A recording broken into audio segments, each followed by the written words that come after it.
วัสดีสบายดีไหมพี่น้องมื้อนี้ก็อากาศเย็นๆมาอีกแล้วเป็นมื้อที่3ของอากาศเย็นนะมื้อนี้ค่อยก็ย่างไปหาโง่คือเก่ามื้อนี้ก็ไปพูนแหละค่ำนะแล้วเนาะค่อยค่ำลงแรงแล้วค่อยก็อัดหน้าอัดตากักแม่นะอู้นกมันนอนแท่นี้เพราะว่าโซกนี้มันคนจับเด็กน้อยร้ายนะครับก็เลยปิดหน้าปิดตาไว้เพื่อว่ามีเฮอพวกจับเด็กน้อยอันนี้มีเขาหูจักว่าเฮาอย่างน้อยสักสิเนาะแต่ก็อันหน้าตาไว้แบบนี้นะมีเขาหูจักแล้วเขาก็สิย่างเลาะไปหาเลาะเบิ่งโง่ก่อนปะดานเห็นโง่เขาบ่มีเห็นมันมาทางนี้บ่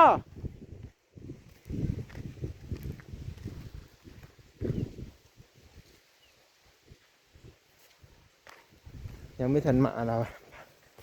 วันนี้จะเป็นขี้ฝุ่นขนาดเลยทุกคนแค่นี้ฮะรถใหญ่มันเทวเขาทมแล้วเธอหนึ่งกะเป็นขี้ฝุ่นคือเก่าโง่เขายังมาไม่ทันครบปู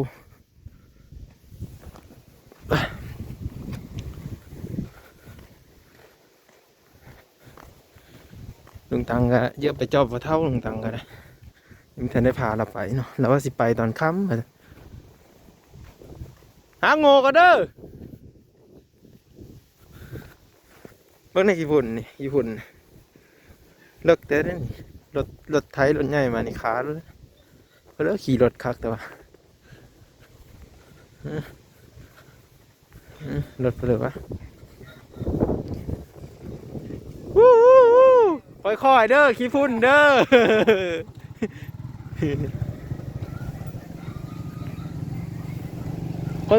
หาโง่ค่อยๆเด้อค่อยๆเด้อ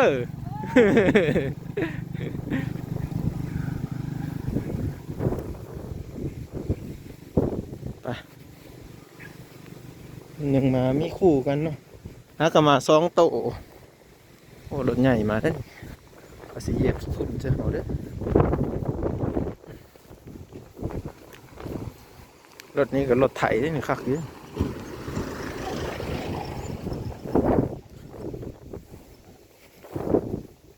อิซูซุโอ้ขี้ฝุ่นอยู่ห้อยแม่เว้ย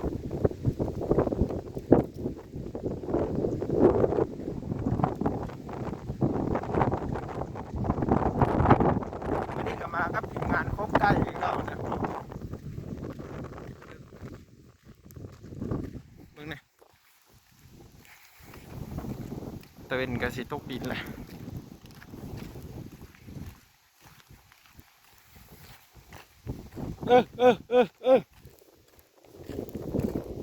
กระสีไปหาเลาะเบิ่งนั่นน่ะ แถวนั้นแถวลุบนะบ่อนมันเคยมาเนาะเส้นทางเส้นนี้นี่ย่างฮอดเมืองสนไปได้นี่เพราะมันมีทางลัดได้ลงไปนี่มีทางลัดไปฮอดเมืองสนเลยแถวนี้มีสัญญาณแถวนี้มีสัญญาณโทรศัพท์แต่ว่าแถวเหินแถวนั้นมันไม่มีทุกคนแถวเหินแถวมันไม่มีแถวนี้ทางโค้งแถวนี้มีเรื่องเล่าได้ทุกคนมีรถคันหนึ่งเนาะรถแกลงศพอะไรมาแล้วก็ปีนแถวทางโค้งนี่แหละปีนเลยนี่ทางดีๆนี่ทางไม่ได้มีคมนี่ปีนเลยบริเวณแถวนี้นะเพราะว่ามันมืดแน่กลางคืนเนาะอันนี้ก็เดี๋ยวนี้แห้งเต็กเลยนี่เป็นคุ้มเป็นนี่แต่แบบรถแกนักแล่นไวนี่พลิกเลยนะนี่โอ้โหต้องมาสีชูเสียแล้ว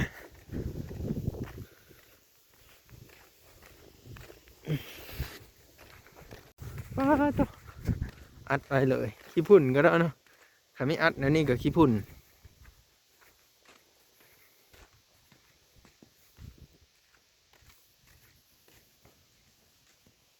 นี่ว่ามันสิอยู่พี่บอหรือว่าอยู่ทางนี้สิย่างไปหาหลอกก่อนโง่เพื่อสันโง่แต่ละมือหรือว่าได้จื้อโง่ตัวเองเลยว่าจะมีแม่นแน่โง่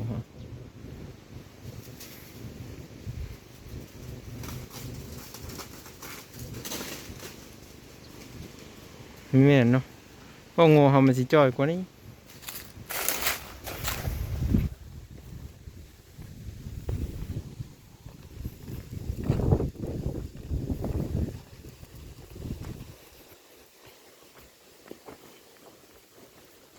มันอยู่แถวลุ่มพอดค่ะมันอยู่ไปเลาะบางท่านั้นเมื่อวานนี่มันย่างมาแต่ทางลุก17 โมงเมื่อวานนี่มันย่างกายแล้วแถวนี้ฮะติดต่อได้ย่างไปบ่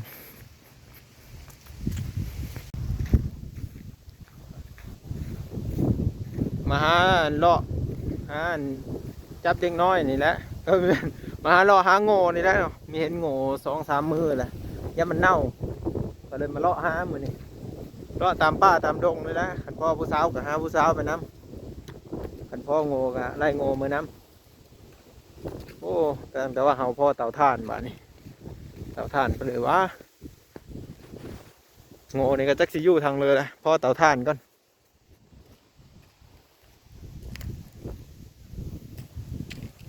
เขาอัดจะเล่นโอ้เต่าถ่านจักสิอยู่ทางเลยนะโง่เฮาก็ได้ไม่ได้ไปหาโง่ลายมือลายเว้นเลยไปหาเบิ่งน้ำข้อนหน่อยเด้อสิจื้อโง่จักบ่อแหละยันมีจื้อโง่อยู่นี่โง่กับ4-5 ตัวนึงเนาะมีหลายหาโง่ทุกคนห่วยแม่นเพิ่งมาดึงไว้มาไม่ได้มีอีกเพราะเลยวะโอ้ยสายอันนี้มาดึงไว้นี่แม่นแต่ได้นี่มัดไว้ให้มันติดไว้อยู่นี่ตายดอเลยมันดึงกันอยู่นี่มาเนี่ยไปเอาแหละมีฮอตกระสอบทุกคนกระสอบเพิ่นนี่เฮ็ดกระสอบยังสอบยังดีๆนึงเลยนี่ไปพอได้จับเล็กน้อยเช่นนี้มันค่อยเยอะมาเล่าสู้ทุกคนได้ฟังเหมือนกันเนาะเป็นเรื่องที่บ้านตอนที่นะค่อยถ่ายคลิปลงนะลง Facebook เนาะก็คือคลิปเขามาจับเด็กน้อยเนาะเขามาเอาขนมให้เด็กน้อยฮะคลิปนั้นนะก็คือค่อยกับพิษอยู่ค่อยไม่ได้ไปถ่ายผู้เกี่ยวเองเพราะว่าค่อยน่ะวนซอยเว่น้ำเพิ่นแล้วก็เห็นขนบ้านตะแล้วนั่นแหละผู้เฒ่าบ้านตะแล้วค่อยก็เลยถามเพิ่นถามเพิ่นก็เลยเว้าสู่ฟังว่ามันเรื่องมันเป็นมาแบบนี้แบบนี้นะพอแต่เขาเห็นคลิปค่อยลงเท่านั้นแหละคนกดไลค์กดแชร์มันก็ร้ายเนาะอยู่ทาง Facebook นะแชร์เพื่อเตือนกันค่อยลงไปก็เพื่อเตือนแบบมีเฮอตกเป็นเหยื่อของกลุ่มคนไม่ดีท่านสิมีสติระวังตัวกันแล้วก็ทางชาวบ้านทางนั้นทางบกสเขาก็เอาค่อยไปสอบสวนว่าเจ้าเห็นแท้บอเจ้าได้ถ่ายแท้บอแบบนี้นะค่อยก็เลยว่าได้ถ่ายแท้เพิ่นเลยว่าเพิ่นสรุปแล้วเพิ่นก็ว่าแบบมีเฮ็ดถ้ามันมีเป็นข้อมูลความจริงทางขั้นถึงเพิ่นยังไม่ทันได้แจ้งการออกมาว่ามันแม่นความจริงบ่เพิ่นว่านี้นะแต่ว่าทางผู้เกี่ยวที่ว่าคือเอาขนมเฮอดิเอาขนมเฮอน่ะเขาก็ไม่ได้เอาขนมน่ะมันตกใจแล้วมันให้ก้อนเด็กน้อยนะก็เลยไม่ได้เอาขนมนั้นก็เลยไม่ได้ถือจับก็เลยเห็นรถจักรมาแล้วเขาก็พบก้อนพวกที่เอาขนมเฮอนะมีงูจักว่าคนให้หรือคนดีเรื่องราวสาเหตุนะแต่ว่าค่อยสิมาเล่าเป็นคลิปวิดีโอออกมาคักแน่เนาะคลิปนี้ค่อยกันไปตามหางูนะไป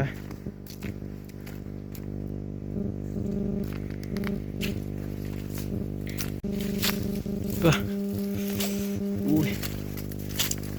ยังเลาะไปตามนี่เลยพอจีเสือก็ไล่มือ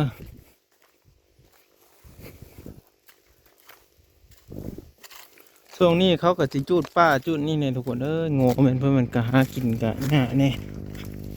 เพราะว่ามันไม่มีบ่อน้าอยู่หากิน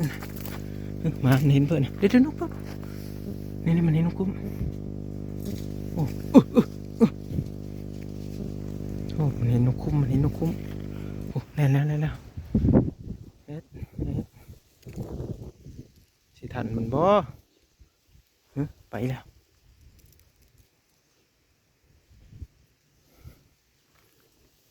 อะไรนกคุ้มแต่ขนาดไก่บินอยู่ถึงมันยัง ไล่จับเอาได้นกคุ้มก็สิลาวๆกันนั่นแหละแต่มันบินเมื่อยก็เจอมันนี่แหละหมานี่มันกัดที่นี่ไป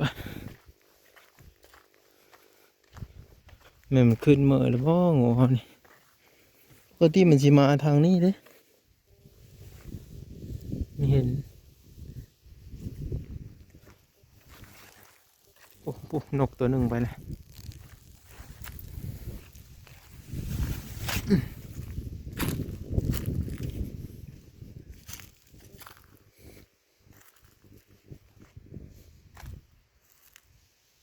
ปกติมันจะอยู่แถวนี้ข้ามเสนียนพอเมื่อแล้วงูก็ได้ไม่เห็นมันก็โล่งกันไม่ได้ยินเอามายืนอยู่พี่นี่ถ้ามันมีโง่เนี่ยเขาจะเห็นหรอตอนเป็นเดินแปะมาเด้อันนี้มีเห็นช้ำเอาก็สิได้กลับมือแล้วเอาก็สิย่างเลาะแขมโหเขานี่ขึ้นไปว่าตอนก้อนนะโง่สุดเขาตายกันนี่อยู่บนนี้มาจูดมันอยู่นี่โง่ตัวแม่เนาะแม่เท่าตัวหนึ่งมันล้มมันเคยล้มแล้วอยู่เหินซักยาให้มันแล้วก็ปล่อยเหินไปว่ามันสิไข่แน่ไปแล้วแบบว่ามาตายใช่โอ้แต่เสียดายเลยทุกคนถ้าหายก็สิได้อยู่ประมาณพันปลายนี่แหละมีทันหายซะมันตายก้อนกันเลยย่ามันแล้วตายจนเน่าแล้วเอาเพิ่มไม่ได้เลยจำเป็นวันนี้ก็ลมแหงได้ทุกคนเบิ้งนี่เบิ้งกงไม้นี่โป้หนกคุมลงนี่แหละนี่มันกงไม้นี่มันแบบมันเริ่มเย็นแล้วก็มีลมพร้อมไปเมื่อก่อนป่ะนี่อันนี้จะเป็นโฮน่ะเขาจะทางลุ่มแล้วดูนี่คือกกจิกเนี่ยมันดอกใบอ่อนเลยพวกแมงแคนน้อยๆเนี่ยมันก็สีจับตามใบมันมากินตามใบมันนี้เนาะนี่แล้วดูเดือน5 เดือน 6เนี่ยมันเริ่มสิมาแต่ว่าใบตองกุ้งนี่มันเริ่มร่นแล้วใบตองกุ้งเริ่มร่นลงมาสู่พื้นดินนี่ว่าเขาจะเห็นใบตองกุ้งนี่เขาจะห่ออาหารเนาะพวกที่เป็นอาหารเป็นจักจั่นเป็นดอกกระเจียวเป็นผักหวานเป็นกบเป็นเขตเขาก็ห่อได้เพราะว่าบางคนก็จะห่อไปขายอยู่ในเมืองอ่ะเด้ก็จะเห็ดเป็นห่อจำจอกน้อยๆพอดีงามๆฮะเขาจะใส่ใบตองตัวนี้เป็นตัวห่อเพราะว่าตะกี้ทุ่งยางนี่เขาไม่ค่อยใส่ดอกบานเขาแถวเขตชนบทแถวเขตบ้านเขานี่เขาจะใส่ใบตองอันนี้ไปได้ตอนนี้เขาจะย่างไปเลาะเบิ่งโง่ทางนั้นก่อนเพราะโง่นี่ตาเขาย่างมานี่ไม่เห็นโง่เนาะก็เลยชี้ย่างเมื่อแล้วตอนนี้ก็ไปเบิ่งนำกันทุกคนว่าสิเห็นโง่บ่มื้อนี้ก็สิย่างลงไปทางนั้นนะไปเลาะเบิ่งโง่เถิกแน่นี่พักกระโดนนี่กำลังงามๆเลยเสียทีแต่ว่ามันอยู่ในขี้ดินแดงเนาะมันก็เลยเป็นสีแดงที่จริงมันยังอ่อนๆนึงได้นี่พักกระโดนอันนี้เอิ้นว่าพักกระโดนใบเยื่อที่เข้าไปกินกับป่นกับลาบกับลาบกับก้อยเขาจะใช้พักกระโดนตัวนี้ผักติวผักกระโดนนี่เริ่มแล้วทรงนี้แมงจักจั่นปีนี้มีร้ายไปเลยเด้อแต่เก้านี่โอ้แมงจักจั่น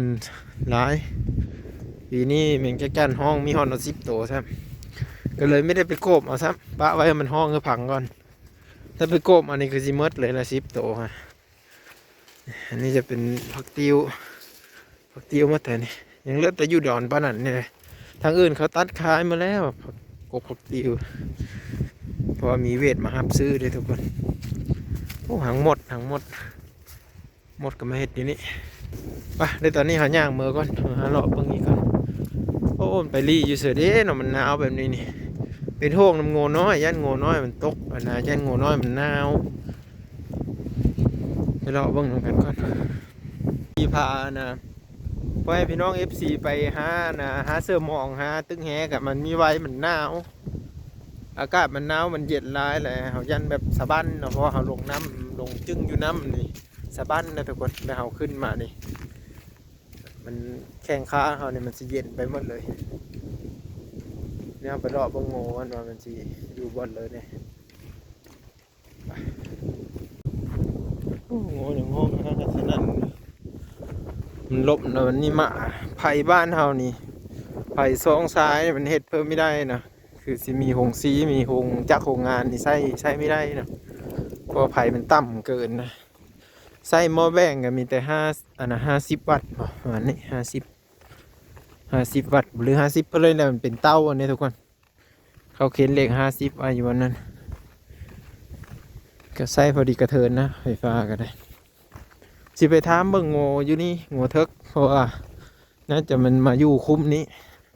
โง่เถิกมันติดผู้สาวคันมีเห็นอยู่คุ้มนี้นี่ก็ถือว่ามันเซนะโง่ไปได้เขาย่างไปเบิ่งนำกัน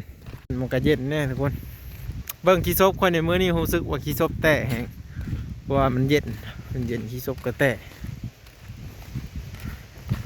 ย่างอ้อซ้ำออกกำลังกายยามหนาวเลยนะย่างลงลุ่มพุ่นย่างมาพี่อีกย่างเลาะเบิ่งโง่ไปถามเบิ่งก่อนเพราะว่า2-3 มื้อแล้วมันไม่ได้มือเหินนะแต่เก่าเห็นมันมืออันนี้ไม่เห็นมันมือ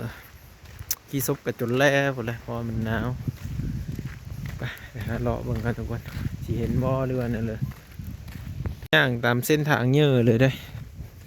เส้นทางนี้เขาก็จะแก้ไม้วิกแก้ไม้ติ้วไปเรื่อยๆนะแต่ว่าช่วงนี้ไม้มันก็เยอะหมดแล้วเนาะได้ไปถามเขาเบิ่งว่าเห็นโง่เขาบ่ก็โง่ก็มีฮอด10 โตวก็หากับมีเห็นมาหาโง่เถิกทีหนึงนี่ฮะโง่เถิกก็หาไม่เห็นเนาะเพราะว่าเขาไม่ได้เห็นมา2-3 มื้อแล้วเขาก็เลยไม่ได้ถ่ายคลิปเนาะพี่หนึงเนี่ยฮะคลิปวิดีโอนี่ก็สีซ้ำนี่แหละทุกคนเลยเมื่อย่างหาโง่นี่แหละก็เมื่อนี่ก็สีหาอาบน้ำอาบในเพราะว่าย่างให้มันร้อนแล้วก็อาบน้ำอาบในเนาะแล้วก็มื้ออื่นพูดละเบิ่งนี่ว่าเฮาสิเฮ็ดเพื่อก็ขอบคุณ FC อยู่ทางฝั่งไทยเนาะอายที่ฮักแพง FC ทุกคนที่เป็นกำลังใจให้บ้างเนาะแสดงความคิดเห็นมาตลอดเนาะเพื่อเลยมีความคิดเห็นเลยก็แสดงมาเนาะก็ถามข่าวทำข่าวกันนะพี่น้องสบายดีมาทุกคนบาย